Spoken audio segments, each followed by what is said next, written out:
Hello and welcome to the Young Entrepreneur Syndicate podcast. I got myself, Jim Riley, and Rod Kuntz here today. Rod, how's it going? Good morning, everybody. Going great, as always. Man, you've been so consistent on your Instagram stories. And I've heard a lot of people recently talk about it. Like, wow, I've been listening to Rod every morning, 5 a.m. Good job. Well, thanks for that. And I will tell you that I've had some glitches. In fact, yesterday was a glitch.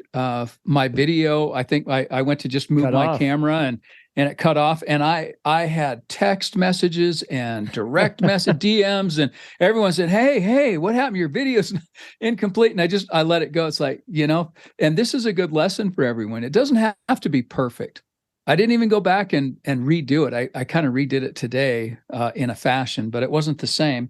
Yeah. And then I hit some filter thing the day before, and I think it was one of our Young Entrepreneur Syndicate members actually said, "Is that like a Jimi Hendrix background or something?" Yeah. And no, it's just I made a mistake. I just made a mistake, and I couldn't undo it, so I ran with it, and it's fun.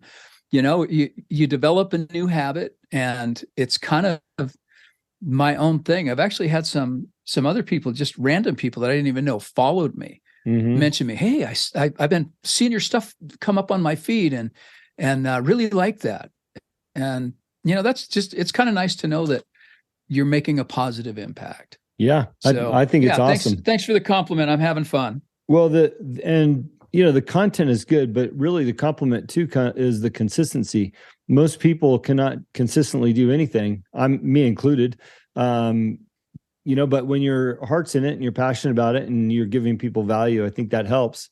And it's been great. So good job on that. And just run with it when you make those little errors. That freaky, psychedelic thing the other day was kind of cool. I was like, right on, Rod. That was, yeah. It was, I ran into some other problems before too. You wouldn't notice it unless I pointed it out, but it's obvious to me when I've done something. It's like, oh, well, I'm not going to redo it. I'm sending it out there. Well, all right, let's get on to today's topic. And I know you don't know what it is. And this is right spot on for the topic. The topic is winging it. People, they're going to go weaning. No, wing it. Like when somebody says, winging. Do you know how to do that? No, I'm just going to wing it. And, and then they go out there and do it. And I want to talk about winging it because I think there's an upside to it and a downside to it. And the downside's obvious. It's always, failing to prepare is preparing to fail, and, all those other, cliches and lines out there. And I do agree that you need to prepare and that winging it isn't always the best thing. Now, as a public speaker, I prefer winging it. I know what the topic's going to be usually. I like to get up and just go for it. I feel like I know my content, I know my stories, I know my values.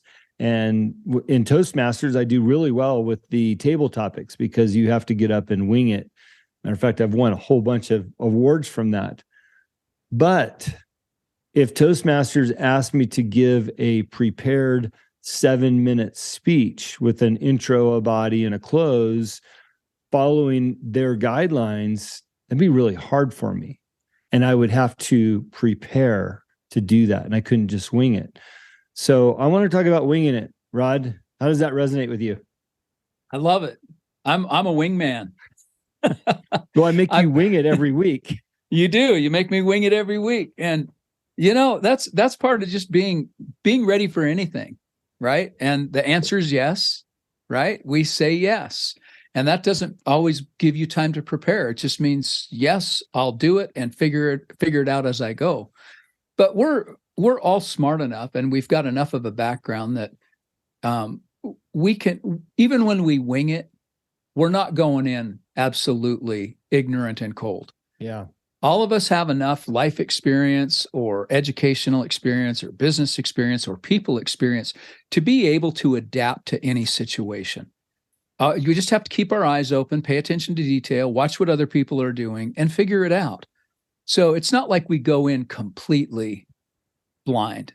Yeah. So and that should give everyone a little bit of confidence. You can take more risks if you feel like you're capable. Well, and so let's talk about the upsides first of winging it, and then we can touch on the downsides, because I think a lot of us do wing it. And I would say the upside is that it keeps things fresh. Mm-hmm. It keeps them authentic, makes them real, keeps us on our toes. I mean, matter of fact, just look at this podcast. As I suggested, you wing it every week because you don't know the topic. I throw it at you, and then you've got to dive in. And it comes off as all those things I just said, authentic and real, and without pre-calculated, meditated, this is what I'm going to do type stuff. And I love that format. I love doing that to you, not in a mean way, but in a, hey, let's have some fun with this. Right. But one thing that I think is important to note when you're winging it, and it would be easy to do this on the show too, is admit when you don't know, or admit that you'll have to get back to somebody, or that you'll have to do some research, or be honest about, when you're winging it hits a wall and you've got an audience for that, whatever that audience looks like, even if it's an audience of one, don't turn your winging it into bullshit. Exactly. Yes.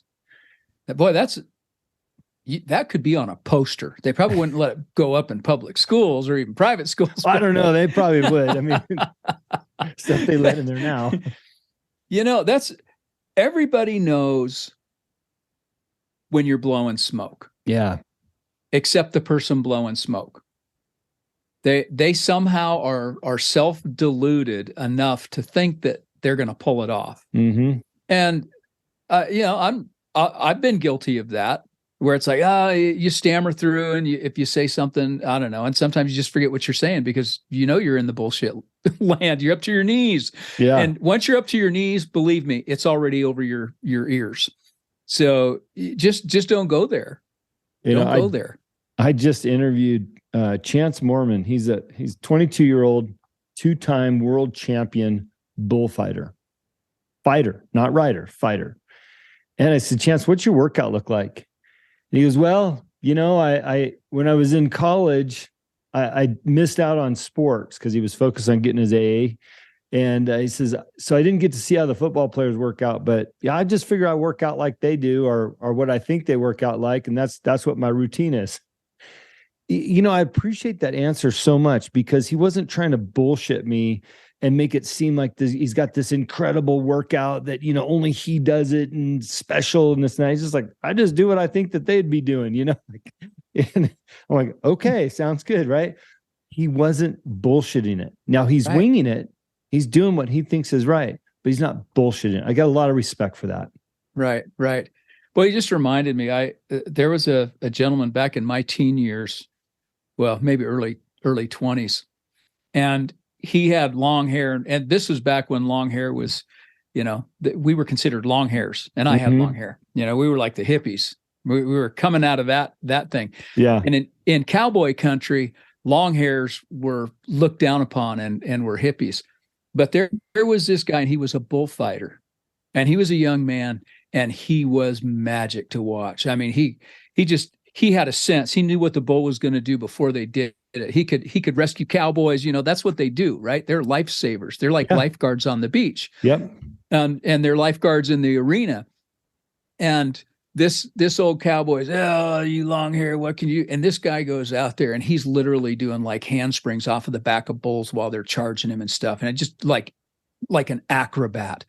And it was phenomenal. And this guy hired him on the spot. It's like, you're on, so don't judge a book by its cover, but that's not the BS quality is out of it. It's just show me what you can do. Don't tell me what you can do. Show me what you can do.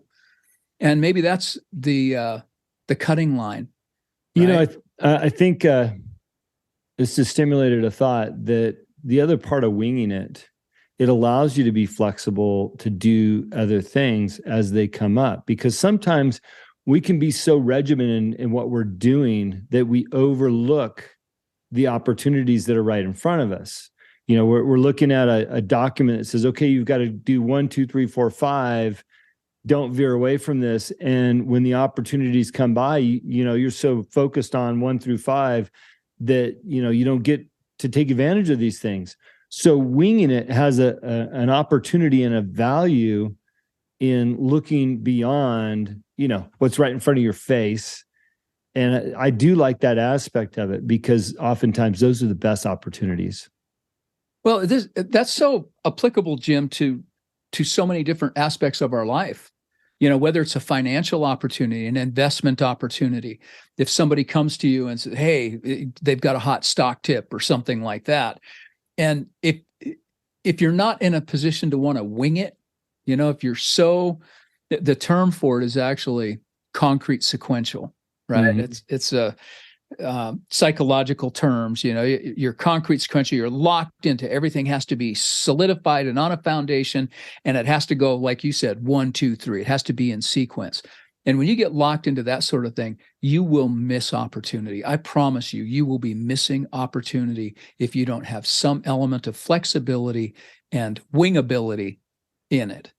Yeah. There's that old line, go get lost, in a foreign land, or, growing up, spending most of my life going to Baja California. Some of the best times we had were just getting lost because you were winging it. Like, oh, well, I think this is the right road. 2 hours later, like, it's the wrong road, but look at this taco stand, and we're going to have the best beer and tacos we've ever had because we were winging it to get south, So I think there's a tremendous amount of value in winging it, but winging it with a little bit of caution and awareness. And know that if you are able to do it appropriately, you could come out way ahead if you do. Right. And we have to also, I think, make some room for that in our lives. We need to have the freedom to just unwind and relax. I was actually talking to a gentleman today about this, and you and I haven't done it in a while, and I think we're probably due, maybe overdue, for, we have a meeting. We have regular meetings, including on Thursdays, and we have regular meetings with our other business partner, Rachel. We used to do blue sky meetings, where you just sit down and you don't have an agenda, where you wing it and you just look outside. You start exploring other avenues, other ideas, and that can be, in the educational world, in the political world, in the business world, your personal relationships, when you just have some blue sky time, where you just sit back and gaze up at the sky and say, hey, let the universe talk to you a little bit. What's the spirit saying? How's your spirit resonating? What frequencies are you picking up on out there? Because they're there. And if you don't take the time to, focus and allow them to speak to you, you're going to miss it. And I don't want to sound all new agey and stuff like that. And I'm not, but I am. Okay. So there's truth to that. There's a truth in that. And just make time for it. Make time for the blue sky. And then you'll see more of those opportunities come up. Well, if we can't come up with some good ideas in blue sky Montana, we're in the wrong state. Granted, we're covered in smoke right now from Canada and should go back home. But hey, let's talk about the downside of winging it, because there is some downsides. And what immediately comes to mind is, oftentimes you do need that list of items that need to be checked off. And if you're constantly just winging it and you don't have that list in front of you, you could miss something that's critical as part of the task itself, right? So I think that there's a balance to understand, hey, look, these are the things that need to get done, and I'm going to write them down. And I can wing it around this list, but this list has to be focused and a priority. Because if you just were winging the whole thing, you might forget a few items on that list, and you get to the other side and going, whoa, I completely forgot about that. You're absolutely right. Jim, I had so many different analogies coming to my head. If you've ever taken an engine apart and put it back together, we used to get the Chilton manuals. I don't know if they still make those. Oh, yeah, they do. I've seen them. Right. So they're probably online now, but you don't just wing it. You don't just take something apart and then say, well, I'll put it all back together. Unless you've got total recall or something, you need to have a plan. You can't just wing certain things. You need to do things systematically and in order. And so one of the downsides to winging it, I think it leads to mistakes, and it can lead to mediocrity. And I'll give an example from, we have a student. Well, all of us have had a student in the class that can wing it. They get by, being nice to the teacher, getting just the right amount of work done so that they appear knowledgeable. They can say just the right things so that they're talking around the issue, but they never go directly to the point, right? They just want to keep swirling around and talking around a topic instead of speaking to the topic. And we have one in our class right now that, what it is it can be a safe haven for mediocrity. If you just get comfortable winging it and realize that you can get away with that in most cases, you're never going to fine tune your potential. Yeah. And we all have a degree. Anything we decide to do, we can decide to do well. But we're not going to get to that beyond well point if we stay in the wing it zone. So at some point, we got to elevate the game. Yeah, and I think that what you're talking about here, or what we're talking about, is bringing a combination of, a tangible plan that turns into an asset for what you're trying to do, but allowing yourself to wing it when possible, or when, I should say, more appropriate. We've talked about the importance of having goals. Well, we talk about it almost in every show. But having some goals, writing them down, having them be very specific, not having any limiting beliefs on those goals. And that's important. That way you're very clear as to what you want. And when you say mediocrity, that's the first thing that came to my mind. If you're just going to wing your life and wing your goals, you might not ever achieve what you're truly capable of. So I feel like if you had some tangible goals written down, and you gave yourself the liberty to wing it en route to that goal when appropriate, I think you can have the good combination of the two. You've got a life that flows like a river, okay? Right. And you've got that goal that is as stable as the dam that you can count on. And I think if you can find that balance and that combination, you really could have a fulfilling, enjoyable life. What a great analogy, Jim. When your life is like a river, and you think about a river, because a river can have those slow, smooth blue days, right? Where you just get to reflect, and literally that's what's happening. It's just slow moving, and it can be deep water, right? Slow moving, deep water. But then when it's focused and channeled, you're going through the rapids, and it can cut a gorge. That's right. Right. And that's where you get that work done. You get into that mode where it's like, gosh, we're just on an incredible, you're moving into mass production mode, right? It's critical mass, and you're riding the wave. And that's where you're in the rapids. And that can be a fun place too, if you don't get stuck there. Because the rapids is the danger zone, right? You get toppled over, turned upside down, bash your head against a rock. So again, that winging it part means you need to understand the water. You need to understand the flow, the current. You need to have the right safety equipment, and you shouldn't be doing it alone. Well, so all kinds of good analogies there when you're winging it. And by the way, you can also get into the eddy on the river and be stuck and, going in circles. Absolutely. So, a little bit of everything there. Well, that just flowed right off. I won it. I winged it. Came right out. Look at that. We're out on the other end. Listen, what I love about these topics, Rod, is that, these all apply.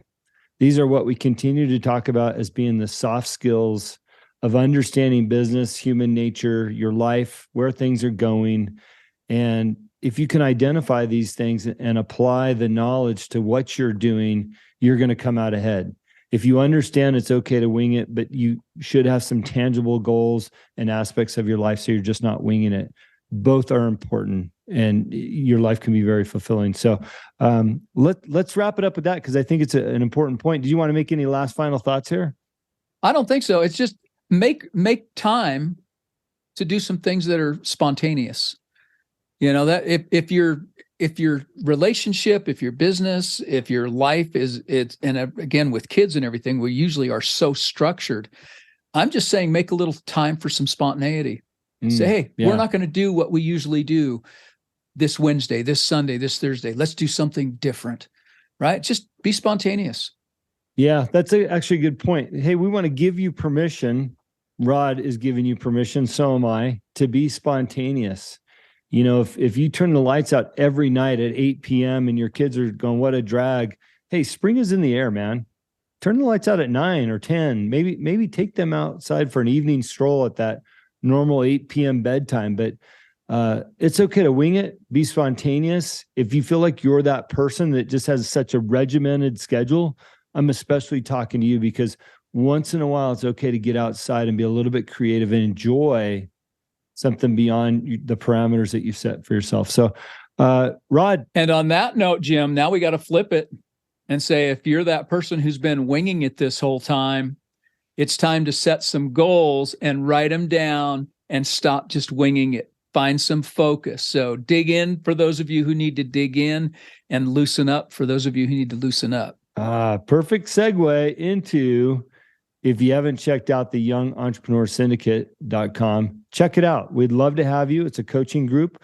We are mentoring and coaching not only entrepreneurs, but also intrapreneurs, meaning if you're working for a company that you want to excel at what you're doing, so that you're the last person to go, and hopefully you're the person that stays the longest, because the skills that we've taught, or at least talked about, Rod, we paid the dummy tax, haven't we? I've paid more than my share. I paid the dummy tax, the stupid tax, and the idiot tax. I'm afraid, Jim, but maybe one of those per decade. Yeah. So, yeah. And what we mean by that is we have made our share of mistakes. And if you can learn from our mistakes through our coaching, it's been well served. Okay. So we'd love to have you in the Young Entrepreneur Syndicate. Check us out online.